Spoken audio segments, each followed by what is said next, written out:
Good afternoon. I wanted to talk about stand on versus sit down. This is an age-old debate, but if you listen with an open mind and listen to new information that I'm going to present, that might make it make a little bit more sense.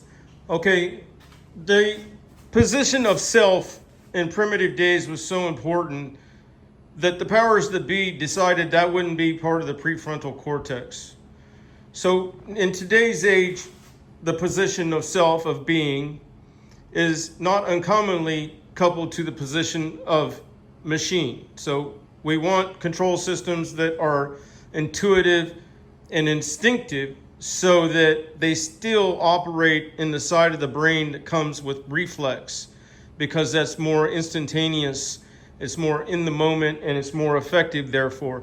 So in fight or flight, the first instinct goes to the leg muscles, the first neuron firing. It's not as if you have to put the leg on, then utilize the leg.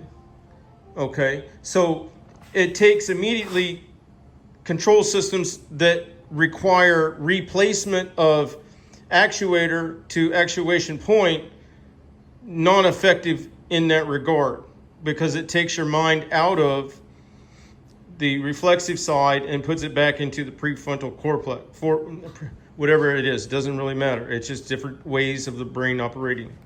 So on a machine like this, if you got to move your hand from this to that to do whatever, and now you don't even have that hand to stabilize your torso, then you got a problem. Okay, so say you're coming up on something and you ride with your feet on the foot lifts as you should. You see something unexpected, and your first instinct with fight or flight neurons going to the leg muscles is you push that bars forward immediately. And that effectively lifts the deck, because the circumstance critical thing is the deck hitting something most times, okay? So that generally takes care of the problem. Now on this machine, you come up to something and so first of all, you're trying to divert what you would do to your hands. But if you're stopping, you're going from full to stop, this is not the most unreasonable with these machines, but in certain situations, I'll explain why it becomes unreasonable. In that most times in an avoidance maneuver, your torso becomes destabilized. And reactively, then you're going to plant your feet for stance. So trying to use one foot off and unstabilize the torso, or restabilize it with one foot to actuate some kind of bar that lifts the deck, is unreasonable, because you're trying in that moment to stop direction, and you're trying to lift deck and maybe even reverse direction. So another instinct that comes to play is when the body becomes destabilized, the hand has a tendency to monkey grip. That's what opposable thumb is for, right? So it's very hard then to, despite which kinds of controls, whether you have fixed bar behind and the actuators in, or actuators behind and fixed bar above, then to get the mind to accept that you're going to do torso stabilization only with the thumb, so that you have control here, or only with the four things so that you have control there, okay? So then another issue becomes, in CNC machining, they have what's called absolute position sensing or position reporting versus point to point. When your torso is not stabilized, then all of the arm structure now becomes irrelevant, because absent the stabilization of the core, then you can't use muscle memory to know where you're at on the other, so that you can use so that you can do other than absolute movements, and that you could do finesse movements, right? With the smaller the appendage, the more articulation, more finesse you can gain. So when your body is fixed with the seat and it's supported backwards, because you're continually putting some pressure on those lift points to sense if the deck seat touches something that you don't expect.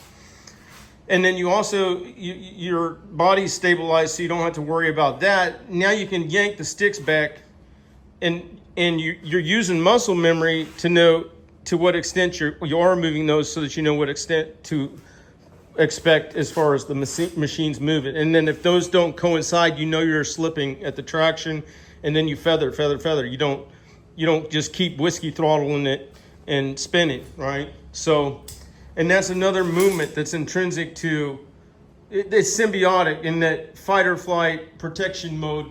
You will draw a lot of times your arms to the torso for protection.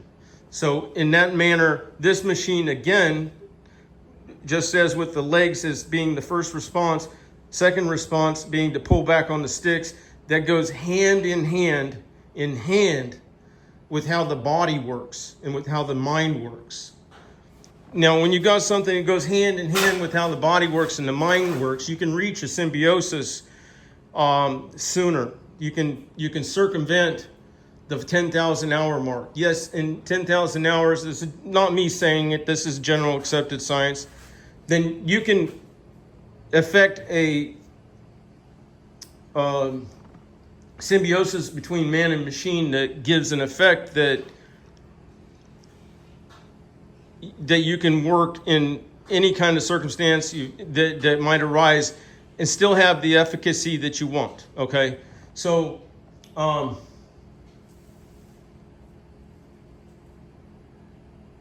this one where you're intrinsically in symbiosis because everything is made to how the body works from thousands of years ago, makes it achievable in much less time, okay?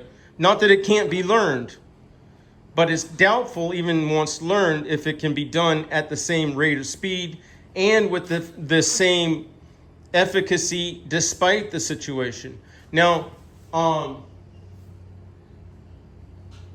this one here, people might perceive to be safer in that you can, and it's part of fight or flight, that you push away. So then you're considering this whole machine to be the danger, not the circumstance that evolved. And yes, you can push away and egress the machine much easier. That doesn't necessarily make it safer, because with the finite controls, especially if you're running at lower pressure so you don't lose traction, you can be going in crazy angles and stuff. And because you have so much good point or absolute position sensing, because the torso is stabilized, you know exactly how much input you're putting into the sticks. You've got, because the torso is stabilized, it liberates finite controls where you might touch until you find traction, okay, that you can ride in surfaces and stuff that are perceived to be dangerous and still hold traction. Still keep blades on, in fact, because you can float the deck. And that takes a lot of string trimming out of the works before you get into a situation where you're wanting to jump off of this. So is the situation really that dangerous, or is the situation that dangerous for that machine because you have less control? Do you see what I'm saying?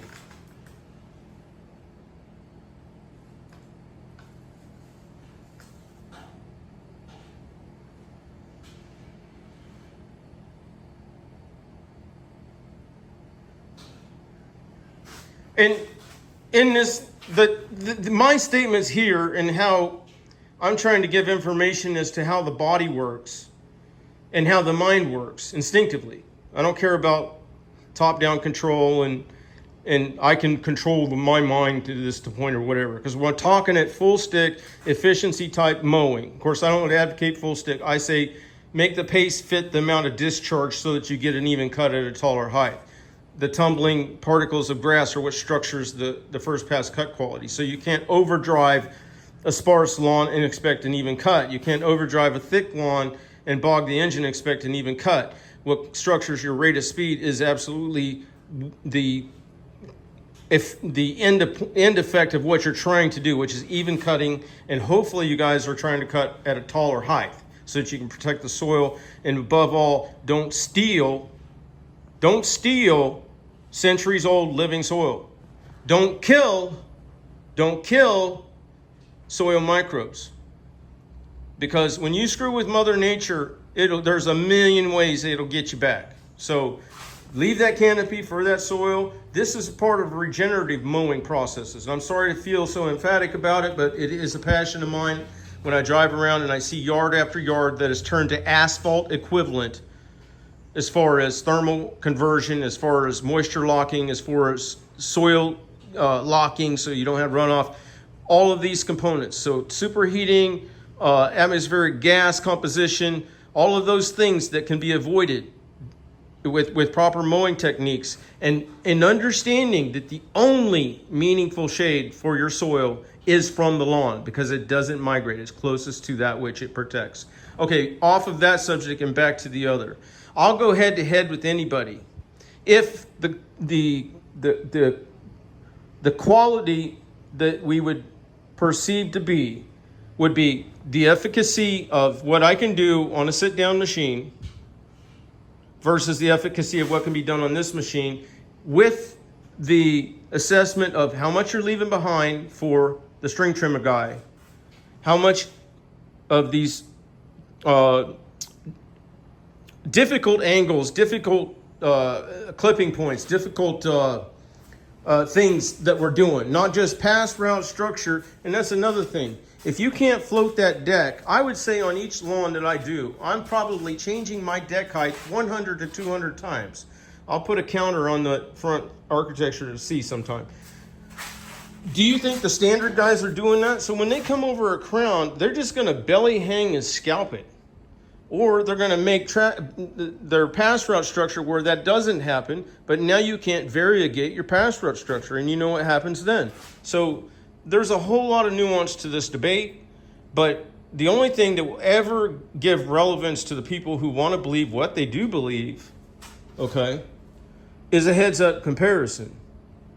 So, but the heads-up comparison has to be of a quantifiable quality. And one of those qualities, one of the things that we'll put value to, is how much you're leaving behind for the string trimmer. Not just speed, not just first pass cut quality, all of the things that make real time, real engagement in mowing important. Okay? All right, you have a good day.